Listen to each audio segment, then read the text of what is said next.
Hey guys, in today's blog post, I want to talk about the statistics of the audience of who you are and who you were in 2014. If you are growing a blog or a podcast or trying to invest time and effort and money into building your online business, one of the best things that you can do is spend the time, the resources, ask questions to really get to understand your audience. Think about this for a quick example. Instead of just saying, yeah, he's a guy in his mid-30s who has a corporate job, what if you could describe your audience as a 27-year-old female who has a 4-year degree, who has been married less than 5 years and struggles with technology? Think about how much better you could serve that kind of avatar than one who is a guy in his mid-30s and has a corporate job.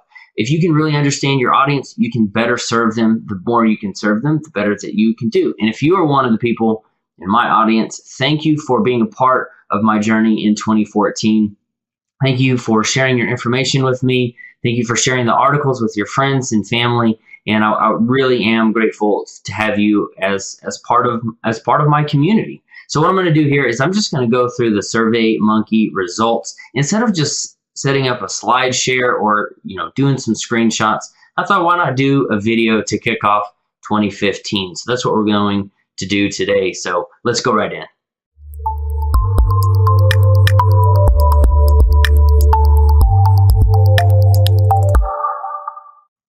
One of the first things that I noticed over 2013 when I did this is I have more than twice the number of responses, which is fantastic. And by the way, if you're sitting at your computer right now, go to ellorywells.com/survey and you can take the most recent, the latest, the updated survey, and it'll have all the questions. And I'm very curious to know who you are. Let's see, last year it was 67% of my responses were female. This year it's 48 and about 52%. So maybe more guys decided to take the survey. I don't know, but that's always a good thing. Last year, I didn't have an 18 to 24 age range, but 25 to 44 made up 60% of the audience. And this year, 25 to 34 was about 70%, and then when you add in the 18 to 24, that's 6. So that's interesting.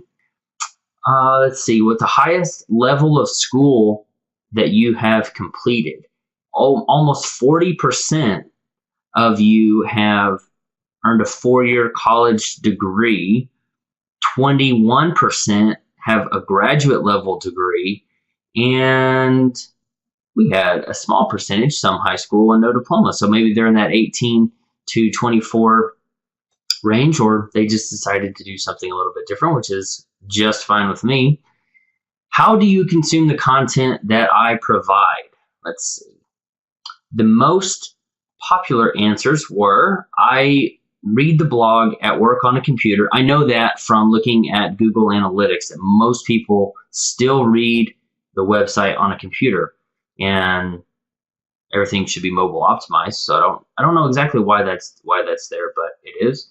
And most people the people who do listen to the podcast listen on their phone, and they do listen to the podcast while doing another activity.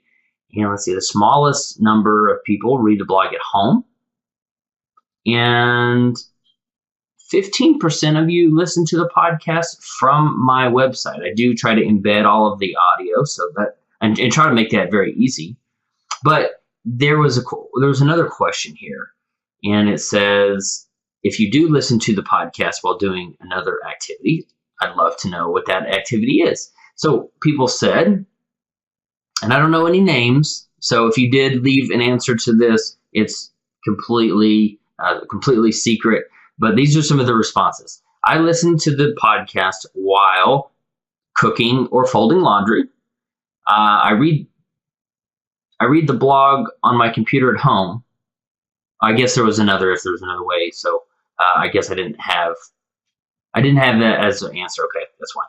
I listen to the podcast on my daily commute with a sad face, and I listen while doing chores around the house. So cooking, folding laundry, commuting, doing chores around the house. Great times to be doing listening to a podcast. So I'm glad to be a part of those journeys for everybody. How did you first hear about my blog? Okay, now this is interesting to me because it tells me just how valuable you are watching this or reading through the notes on the blog post. If you listen to the podcast, if you're part of a mastermind or the membership site, this is where your value really comes in. Over almost 43% of the responses said that they found my blog through the recommendation of a friend. If you've recommended my writing, my podcasts, my videos, any of my trainings or tutorials to someone, thank you. I would have none of the success that I've had so far or in 2014 if you were not sharing this and finding value. So thank you so much for doing that. I could not do all of it myself. And obviously there's a significant amount of traffic that come, or a significant number of people, almost half of the people who responded to the survey said a friend told them about it and they checked me out. 10% found a link on Twitter, 10% on Facebook, which I know from Google Analytics that Facebook is actually one of my largest drivers of traffic. So maybe you're sharing it on Facebook, and that's where that recommendation comes in. And a small percentage says from a link on another blog or a website. Just as a quick side note, if you're using the Discuss plugin, or if you're not using it, a lot of my traffic, around 10% according to Google Analytics, comes from either a comment I've left, or it's a guest post I've written is a featured post or something. So a good number of traffic comes from those comments. So if you're looking to grow your audience, make sure you're connecting with similar bloggers in your niche, in your industry, whatever, and leaving value-adding comments, because you'll get a lot of traffic and you'll get backlinks to your site, all kinds of good SEO, a lot of good reputation building. So make sure you are doing that. So obviously the recommendation of a friend is a big thing. If you haven't shared it, let me know why. I'd love to make sure I get all of your questions answered so that you do feel like sharing my next blog post. The next question number 6, was which of my subject categories do you enjoy the most? And we've got a couple responses here, so I'll load those up. Oh, that one response, helpful resources. So the topic choices were personal development, leadership, personal branding, productivity, my personal stories, and other, which was the resources question. So over 80%, almost 81% said that you liked personal development categories, talking about personal development. Let's see, how to be more productive. I'm trying to think some of the topics that I've talked about in 2014. The next most popular, and this goes to show if you're not sharing your personal stories about your life, who you are, and letting your audience know who you are, what you stand for, and what you believe in, almost over 52% of the people who answered the survey said that they enjoy most my personal stories. And when I first started blogging, I tried to separate myself, my personality, the fact that I like sci-fi and TV and some of those little quirky things that we try to hide when we go online. I tried to hide those things, but 52% of people said that that's what they really enjoy the most. That's what they connect with, followed by personal development. After that is the tie between leadership and productivity, and bringing up the rear is personal branding. And that's something that I don't talk about just a whole lot anymore. It's something that I still study and still try to be really good at. And you can't see it right now behind the microphone, but I got a logo on my shirt. Thank you, Charmaine, for a wonderful Christmas gift. And I try to use the same colors, the same music, the same logos all over the place. So if you are looking at something or reading something that I've created, it really feels like that, hey, I can tell Ellory did this. So that's my little personal branding note for you. The next question, what do you like most about my blog and or podcast? So I'm going to read these responses. Don't worry, the next question is what do you not like so much, or how can I make it better? So there's a little bit of criticism there. So what do you like most about my blog and or podcast? Short bits of great information. It reinforces the positive thoughts, ideas, and leadership skills I want to use and practice every day. It's open, honest, and thought-provoking. Interesting ideas and comments that I can relate to. Thank you. I always try to make everything that I do relatable. It's well-written and helpful for my business. I like that one. It's very insightful and thought-provoking. So two thought-provokings. I like that as well. And it provides good content. More feedback. I'd love more feedback. So not everybody who took the survey, about half, almost a third of people answered it. So 2/3 people did not answer that question. So if you do take my survey next time, I would love to know all of your comments. Obviously, I read every single one of these and would like to know. Oh, so those were responses for the blog. I love the podcast because it's real, like talking to real people. It's refreshing. We'll need to begin making time to listen. So maybe that person doesn't answer or doesn't listen yet. To the point and great sound, even at 1.5 speed. I like that comment because sometimes I feel like I ramble a little bit. So this person said that I was to the point, which always feels good. Listening to the stories of others is inspiring and uplifting. It gives me the boost I need to continue to learn and grow. The guests are interesting, and you have a nice conversational approach. I'm always on the go, and this is great positive content for me to listen to. You have great content, and I love how you are genuine. It shows you really want to help people. And the last one is I love the podcast because of the guests. I couldn't agree more. The guests make the show. I am going to try maybe in 2014 to do more of the equipping side, more of the tools, the how-tos, so that you could listen and take notes. I do love the stories that I get to share in the lives of the guests that I get to have on the show. But I really want to make practical tips so that you can listen and go and do things to make your business grow and actual tools that you can use to make changes and see improvement. So I am planning on doing some of that in 2015 here. How can I make my blog and or podcast better? Oh, here we go. The blog could be better if continue what you're doing. A little cleaner, hard to see where things start and end on home. Yeah, I think that comment was left in April. I've made some changes. Hopefully it is a little bit cleaner by now. More personal stories. Not sure, not available, or NA, and not sure. So more personal stories, keep it up, and a little bit cleaner. So hard to see things start and end on home. Okay. I will take that into consideration and see how I can do better there. The podcast could be better if more of them. Not sure. I like it just the way that it is. I'd like to hear you sound a little bit more energetic. Hopefully, so this was also left in April. I've started standing up while doing my podcast. It opens up your lungs, and I don't know if diaphragm is the right word or whatnot, but you get more air. I can be more animated than when I'm sitting at a desk. When I'm sitting here, I'm always worried about knocking around something. So I agree. I think I read this comment in April and started making some changes there. So your feedback directly ties into what we're doing on the show. Which social networks are you active on? Check all that apply. Well, every single one who answered is on Facebook. Everybody. 65% of you are on Twitter. 55% are on LinkedIn. 40% on Google+, 35% on Pinterest, and 25% on Instagram.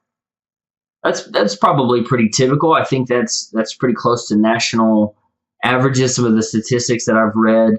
High 90% of people are Actually, I think it was more 85+% of people on Facebook, around 70 on Twitter, and that's pretty close to what I have here. So that is real and relevant information. Okay, so here's question 10. Last year, the final question was, what would you like to see more from the blog and the brand? And this year I asked, what is currently your biggest challenge or struggle? And if I can, I always try to read these. I usually read as soon as I know there's a new survey response. I try to go in and read it and answer questions. And maybe, I don't know, they're anonymous, so I can't reply back to those people. But if you ask a question, or if I ask you what you're struggling with, I really do try to answer those questions, provide solutions, or give helpful advice from my own experience. And so that's what this last question is. What is currently your biggest struggle or challenge? The first answer: I just broke up a 3-year relationship. I deciding the focus of my future online business, monetizing our brand, sorting through so many opinions of how to do things in creating a blog. I got the very, very basics down and how to post, but now I need to know how to design, etc. I appreciate resources you have, just all so time consuming with no funding to pay someone. Let me pause for a second. If that's your response, I would love for you to send me an email, ellory@ellorywells.com, because part of my message is that it doesn't necessarily have to be complicated. It doesn't have to cost just a whole lot of money to get a blog off the ground. Even my podcast, the book that I wrote, How to Start a Professional Podcast for $200 or Less, is for the purpose of showing people how to do what I've done without spending a whole lot of money. And just FYI, I recorded a video before I started doing this one, and it'll be available to everyone who uses my members section. So members.ellorywells.com. But it's a how-to video of how I set all of this up. It's a look at all of the equipment that I used. And I'm talking about lighting equipment that I built myself in just less than 10 minutes. And for less than $50 from stuff from Home Depot, it's what I'm using right now. And if you have a similar issue with whatever you're building, most things, if you're okay with changing sweat equity for money, you can save a lot of money, get a really professional result, and not have to be all that technical either. So if that's you or sounds like you, just send me an email and I would love to help you, or check out members.ellorywells.com and I'll have all of the resources, the behind the scenes videos, and want to make sure that there are as few barriers to your success as possible. So the next one, my current biggest challenge is getting my own podcast and coaching business started. And there's a wink. I don't know who left that, but thank you for the wink. Taking the leap. Well, making a plan to then take the leap out on my own and remove the daily commute. So maybe that was the same daily commute answer as they gave when they were listening to the podcast. Keeping the faith. In other words, staying in the positive aura and not growing stagnant. I've been there. If you want to write, you got to write on the off days. If you want to podcast, you've got to podcast in the off days. And sometimes it's easier said than done. But think about a professional athlete. They practice when it's raining. They practice if they're sick. They practice, if they broke their right arm, they practice with their left arm. And if you want to get serious about this, it's the exact same thing. Time management and organization, that's what they're struggling with. List building, I hear you. Everybody, I think, struggles with building lists. What is currently your biggest challenge or struggle? Present. So maybe that's being present. I don't know. Let's see. Here's a long one, and I'm not skipping any of these. I'm just saying this one's long. Information overload and not enough time. Work is demanding, and I am responsible for a busy federal unit.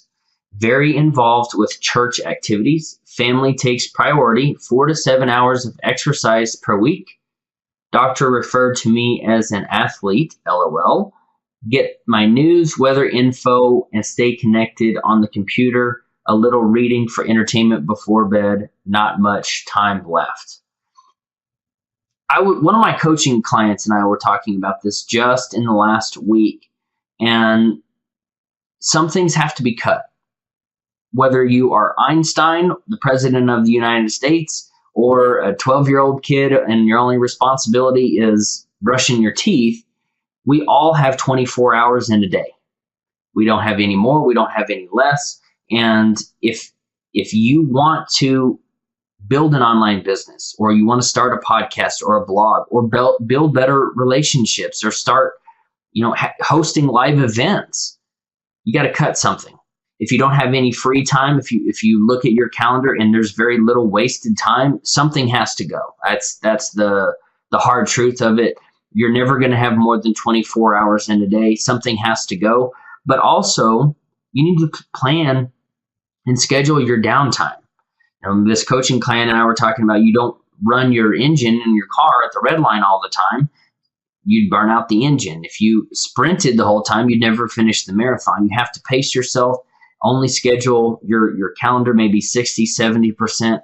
Allow some flexibility and wiggle room. And if a great phone call or meeting's going long, give yourself the freedom to enjoy that and embrace the relationship building time. And again, don't schedule yourself, every minute of every day, because you're going to get burned out and it's going to be counterproductive. The next one, follow through to completion of things that I start. Focus. I hear that one. I hear that one a lot, actually. I hear it for myself. The next one is overcoming all my fear and doubt, and learning the technical aspects of running a website and how to use analytics. When it comes to tools, members.ellorywells.com. Tutorials, videos, how to do things, templates to use for autoresponders. And if you have a resource question, it's going to be there. The mindset stuff, God, I whether it's with me or with somebody else, get in a mastermind group. It is so incredibly powerful to be able to share your dream and your vision with people who won't look at you like you are crazy when you tell them that you want to do online business. There's so much value in having kindred spirits and like-minded people who are fighting with you in your corner, that most of these kinds of things could potentially, maybe not eliminated, but you would get a support network by being in a mastermind. And I would encourage you, as we're starting off 2015 here, or whenever you're watching this or listening to this or reading some of these notes in the future, that's my suggestion. Don't isolate yourself. Surround yourself with people who are doing what you want to do, who are further along in the process than you. And that's how you'll really take 2015 or 2016 into the future and really start seeing results and making progress and getting to do the things that you want to do when you surround yourself with other people. So that's it. Those are the 10 questions that I ask. And that's another free resource for you, surveymonkey.com. I would love to hear from you. Go to ellorywells.com/survey. Again, a link will be below this video, and I would love to hear your responses to the 2015 listener and reader community survey. Thanks for watching. Thanks for listening if you're listening to this on the podcast, and I wish you all the best in 2015.